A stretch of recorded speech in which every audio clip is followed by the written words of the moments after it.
Praise the Lord. Good morning. पुन्हा एकदा प्रभू येशू ख्रिस्ताच्या सामर्थ्यशाली नावामध्ये तुम्हा सर्वांना सलाम. आज पुन्हा एकदा परमेश्वराचं वचन घेऊन मी तुमच्या समोर आलो आहे. या आपण थोडा वेळ वचनांकडे जाऊया आणि परमेश्वराची कृपा, त्याची दया पुन्हा एकदा समजून घेण्याचा प्रयत्न करूया. दुसरे राजे याचा 5व्या अध्यायामध्ये एक नामान नावाचा व्यक्ती आहे आणि सिरिया देशाचा जो राजा आहे त्या राजाचा हा नामान सेनापती आहे असं सांगितलं. आणि हा सेनापती वीर आणि पराक्रमी होता असं तिकडे सांगितले. पण पहिले राजे याच्या 22व्या अध्यायात जर तुम्ही 35 आणि 36वं वचन पाहिलं तर तिथे असं सांगितले की आहाब राजाला मारणारा हाच सेनापती होता आणि आहाब राजाने परमेश्वराच्या विरुद्ध सगळ्या गोष्टी केल्या आणि म्हणून परमेश्वराने त्या आहाब राजाला मारण्यासाठी या नामानाचा उपयोग केला असं सांगितले.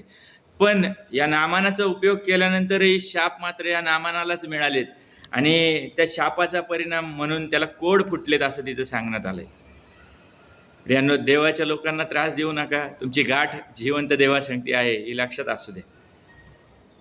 नामानाने आहाब राजाला मारलं, पण त्या मारण्यामुळं परमेश्वराचा क्रोध त्याच्यावरतीच उतरून आलाय आणि नामानाला कोड फुटलेला आम्हाला पाहायला मिळतं. ह्या नामान लूटमार करायचा, टोळ्या बनवायचा त्याच्या सैन्याच्या छोट्या छोट्या आणि इस्रायल लोकांवरती हल्ला करून तिथून तो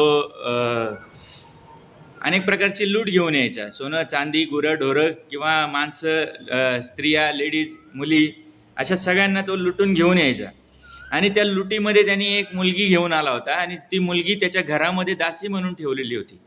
आणि ही दासी असणारी जी मुलगी होती ती एक दिवस ज्यावेळेला ती नामानाकडे पाहती, त्याचे कोड पाहती आणि त्यावेळेला ती त्या घरामध्ये तिथं जी कोणी राणी असेल किंवा त्याची जी कोणी पत्नी असेल तिला ती सांगती की जर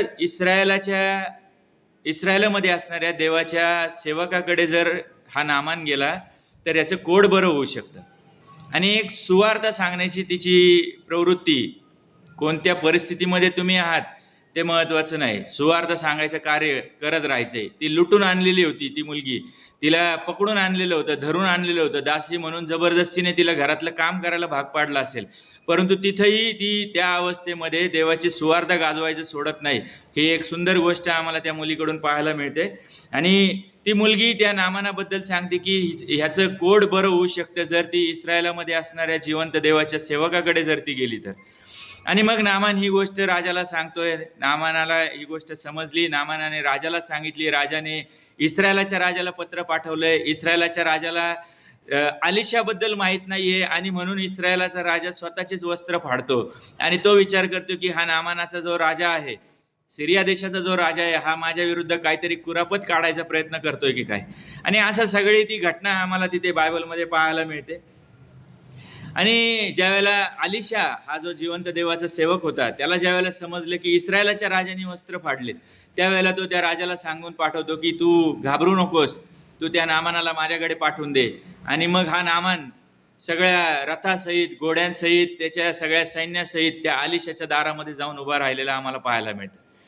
आणि त्याला असं वाटतं की आलिशा देवाचा सेवक बाहेर येईल, माझं स्वागत करेल आणि खूप चांगल्या प्रकारच्या भेटवस्तू मला उपहार म्हणून दिल्या जातील.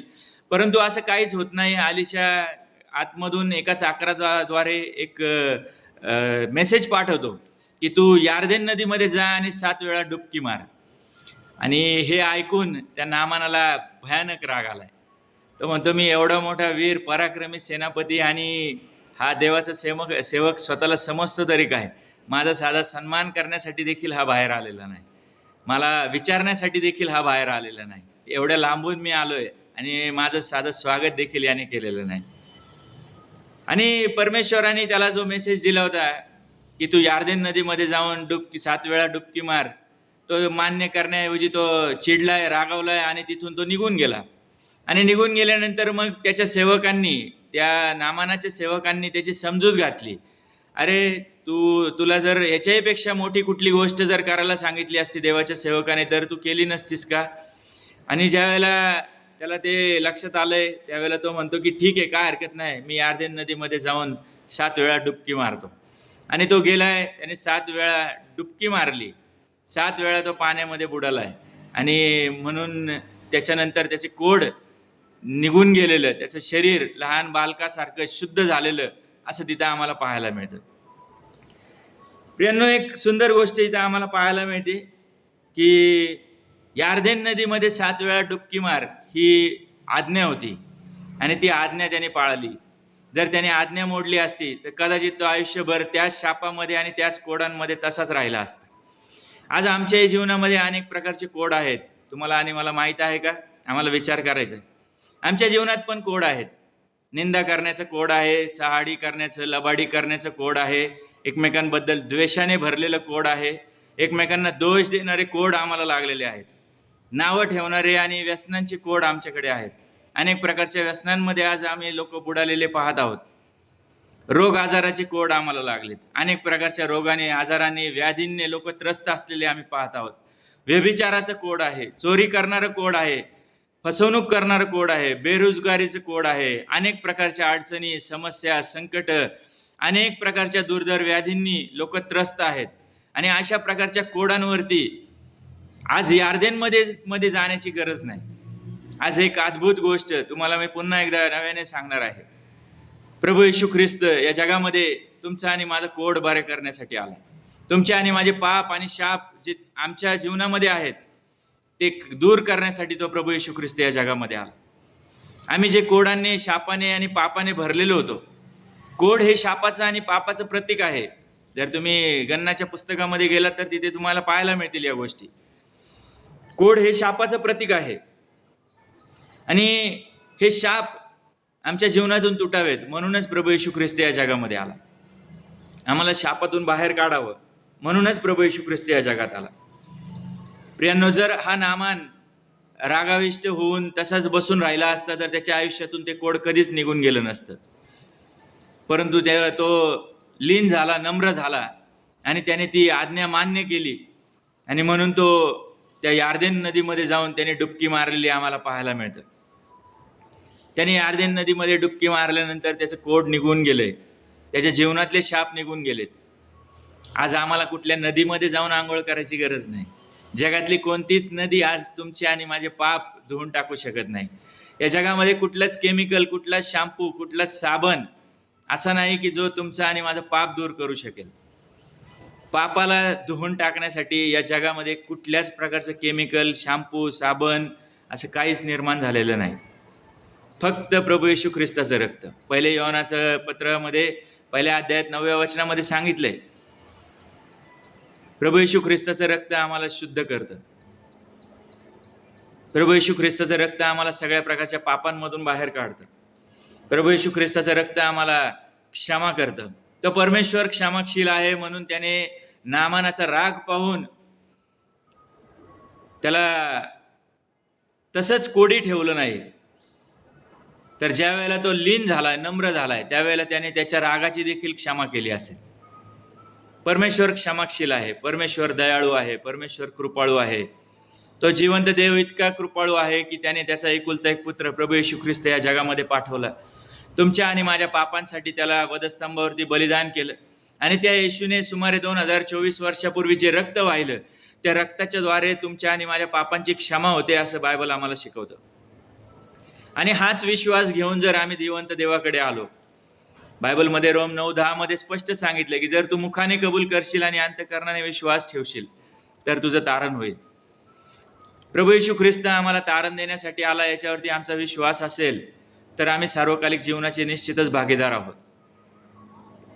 आम्ही जर त्या विश्वासामध्ये चालायचा प्रयत्न करू. प्रियांनो, मनुष्य आहोत. प्रत्येकजण कुठे ना कुठे चुकणार आहे, कुठे ना कुठे पडणार आहे. परंतु देवाच्या जवळ जाणं, पश्चाताप करणं आणि पुन्हा एकदा त्याच्या पवित्र मार्गावर पवित्रपणे चालायचा प्रयत्न करत राहणं हे आमच्या हातामध्ये आहे. या जगात नीतिमान कोणीच नाही, बायबल असं सांगतं. आम्ही ज्या अवस्थेमध्ये आहोत त्या अवस्थेमध्ये आम्ही रोगात आहोत, आजारात आहोत, त्रासात आहोत, संकटात आहोत, समस्यांमध्ये आहोत, कुठल्याही प्रकारच्या पापांमध्ये आहोत. आज ते कोड बरं करण्यासाठी प्रभू येशू ख्रिस्त आमच्यासाठी अवेलेबल आहे. तो तयार आहे. तो म्हणतो, तू एक पाऊल पुढे टाक, मी 99 पावलं तुझ्याकडे चालत येतो. एक पायरी चढा, तो 99 पायऱ्या उतरून येण्यासाठी तयार आहे. आम्ही त्या जिवंत देवाकडे लक्ष देत आहोत का? आमच्या जीवनात कुठल्या प्रकारचं कोड आम्हाला लागलेलं आहे आज आम्हाला थोडासा विचार करायचा. आम्ही कुठल्या प्रकारच्या कोडाने भरलेलो आहोत? की का आम्ही आशीर्वादित आहोत? आम्हाला आमच्या जीवनात विचार करायचा आहे. आम्हाला म्हणता येते का की मी आशीर्वादित आहे? आम्हाला जर असं म्हणता येत नसेल तर आम्ही कुठल्या प्रकारच्या कोडामध्ये आहोत, कुठल्या प्रकारच्या शापामध्ये आहोत, कुठल्या प्रकारच्या त्रासांमध्ये आहोत, कुठल्या रोग आजार विकारांमध्ये आम्ही आहोत, आज आम्हाला त्याच्यावर विचार करायचा आहे. आणि मला सांगू द्या, प्रभू येशू ख्रिस्त म्हणतो की मी सगळ्या प्रकारच्या त्रासातून तुम्हाला बाहेर काढू शकतो. मत्ते कृषी वर्तमानामध्ये तो म्हटला, मत्ते 11:28 मध्ये की अहो कष्टी व भाराक्रांत हो, तुम्ही सर्वजण माझ्याकडे या, म्हणजे मी तुम्हाला विसावा देईन. तर प्रभू येशू ख्रिस्त तुम्हाला आणि मला विसावा द्यायला, तुम्हाला आणि मला शांती द्यायला, ती शांती जी आमच्या बुद्धी सामर्थ्याच्या पलीकडे आहे, ती शांती देण्यासाठी प्रभू येशू ख्रिस्त या जगात आला. आम्ही आमच्याच विचारांमध्ये चालत आहोत, परंतु येशू ख्रिस्त आम्हाला ती शांती देतो जी आमच्या बुद्धी सामर्थ्याच्या पलीकडे आहे. आणि तो देव अद्भुतरित्या तुम्हाला आणि मला आशीर्वादित करायला तयार आहे, समर्थ आहे. आम्ही आमच्या मनाची तयारी करायला शिकूया. आम्ही आमच्या जीवनामध्ये त्या जिवंत देवाकडे जाण्याचा प्रयत्न करूया.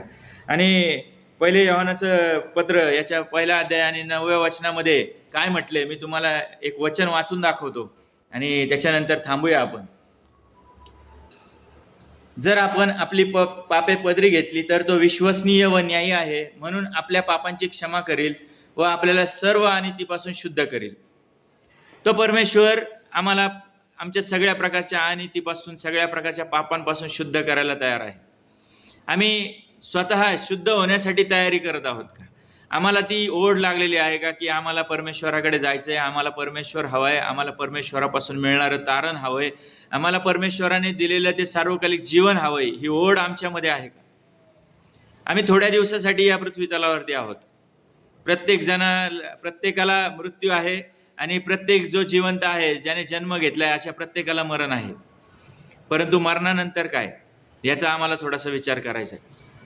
या पृथ्वीवरती जिवंत असतानाच वेळ आहे, संधी आहे. पश्चाताप करा, परमेश्वराकडे या, विश्वास ठेवा आणि स्वतःचं तारण प्राप्त करून घ्या.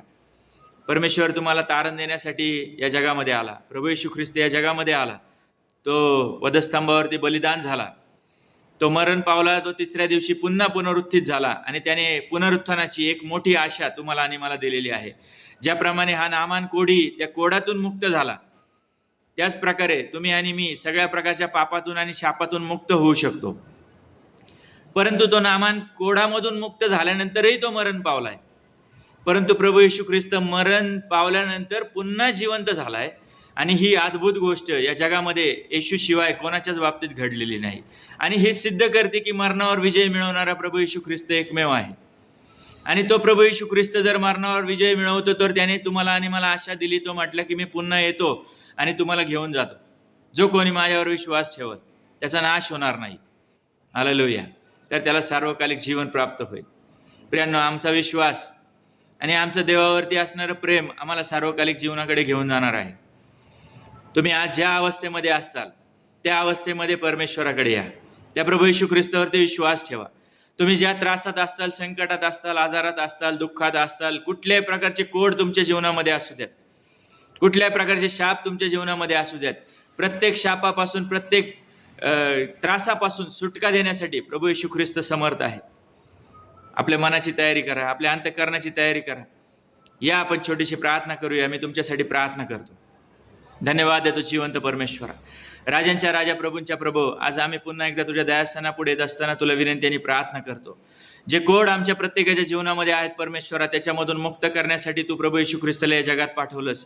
आणि परमेश्वरा, त्याने वाहिलेल्या रक्ताच्या द्वारे तू आमचे कोड बरे करतोस, आमचे शाप आणि आमचे पाप तू दूर करतोस. म्हणून आम्ही तुला धन्यवाद म्हणतो परमेश्वर. जिवंत देवा, तू आम्हाला सगळ्या प्रकारच्या त्रासातून, आजारातून आणि सगळ्या प्रकारच्या वाईटामधून मुक्त करणारा परमेश्वर आहेस. जिवंत देवा, आज आम्ही सगळेजण जे कोणी व्हिडिओ पाहत आहेत, असे प्रत्येकाला मी तुझ्या हातामध्ये सोपवतो. आम्ही प्रत्येकजण तुझ्या हातामध्ये पडतो आणि तुला विनंती करतो, आमच्या प्रत्येकाचं जीवन बदल, हृदय बदल, अंतःकरण बदल आणि तुझ्या पवित्र मार्गावर आम्हाला पवित्रपणे चालायला शिकव. हीच नम्रतेची विनंती आणि प्रार्थना तुझ्याकडे करतो. आमच्या जीवनातले कोड बरे कर. जे आज निराशेमध्ये असतील त्यांना तू मोठी आशा दे परमेश्वरा. जे दुःखी हृदयाचे असतील त्यांना तू आनंदी कर. जिवंत परमेश्वरा, जे त्रासात, आजारात, दुःखामध्ये पडलेले आहेत, अशा प्रत्येकाला तू आरोग्य दे. ज्यांच्या जीवनामध्ये शांती नाही परमेश्वरा, अशा प्रत्येकाला तू शांती दे जिवंत देवा. ती शांती दे जी आमच्या बुद्धी सामर्थ्याच्या पलीकडे आहे. ती स्वर्गीय शांती देऊन तू प्रत्येकाला तृप्त कर. आणि परमेश्वरा, अद्भुतरित्या प्रत्येकाला तू आशीर्वादित कर. हीच आज तुझ्याकडे नम्रतेची विनंती आणि प्रार्थना करतो. जिवंत देवा, नामानावरती तुझी या प्रकारे दया आणि कृपा केलीस, तशीच दया आणि कृपा तू आमच्यातील प्रत्येकावरती कर. कोणालाही सोडू नकोस अशी विनंती आणि प्रार्थना करतो. प्रत्येकाच्या मनाचा, हृदयाचा, अंतःकरणाचा ताबा घे आणि प्रत्येकाला येशूच्या नावात, येशूच्या रक्ताच्या द्वारे तू आशीर्वादित कर अशी विनंती आणि प्रार्थना आमचा तारणारा प्रभू येशू ख्रिस्त याच्या गोड आणि सामर्थ्यवान नावात केली म्हणून तू ऐकते. आमेन. Praise the lord. चला पुन्हा भेटूया पुढच्या रविवारी पुढच्या एका नवीन व्हिडिओमध्ये. तोपर्यंत प्रार्थना करा, विश्वास ठेवा आणि जिवंत देवाकडे येण्याचा प्रयत्न करा. थँक्यू.